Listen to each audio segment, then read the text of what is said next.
Welcome back to 360 Degree Data Podcast. I'm your host, Davidson Samuel, and today we are looking at something that sits right at the intersection of human psychology and machine learning. We talk a lot on this show about the high-level math and the massive data sets that power AI. But today I want to talk about the bridge between your intent and the machine's execution, the prompt. Most people treat AI like a basic Google search. They throw in a few keywords and hope for the best. But if you want a clever output, you can't provide a basic input. Today, I'm going to show you how to stop talking to AI and start programming it using nothing but natural language. The first thing you have to realize is that an LLM is a giant map of probabilities. If you ask it for a general answer, it gives you a middle-of-the-road response. So the first rule of clever prompting is to give the AI a job title. Think about it this way. If you ask for a marketing plan, you'll get something generic.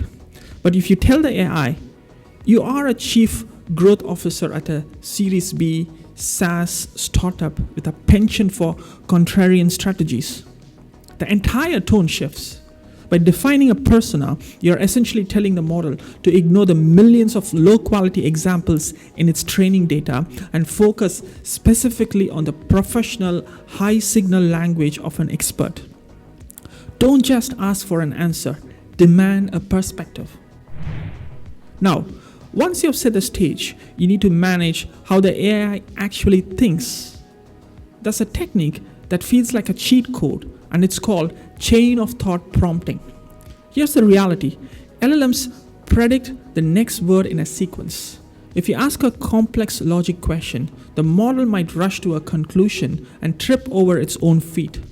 But if you had one simple phrase, let's think step by step, the accuracy levels skyrocket.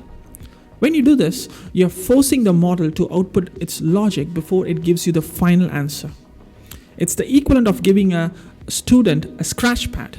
By guiding the how and not just the what, you turn the AI from a fast guesser into a deep thinker.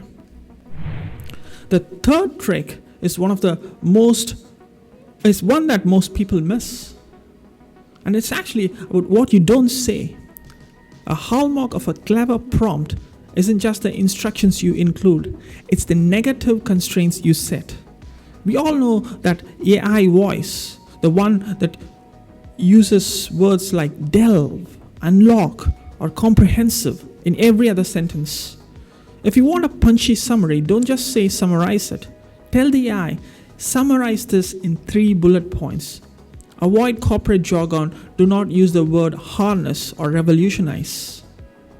By stripping away those default robotic tendencies, you force the model into a more creative, human-centric corner. This is where the truly unique content lives. The final takeaway I want to leave you with today is this. Your first prompt is a draft, not a command. The best prompters I know are actually great editors. If the output is 80% of the way there, don't start over. Just iterate. Tell the AI, I like the logic in your second point, but make it more aggressive. Prompting is the new coding. And in the world of data and AI, the person who speaks the language of the machine best is the one who wins. Thanks for joining me for this deep dive. If you found these tips useful, make sure to hit that subscribe button. Until the next time, stay curious and keep digging into the world of AI and machine learning. I'll see you in the next podcast.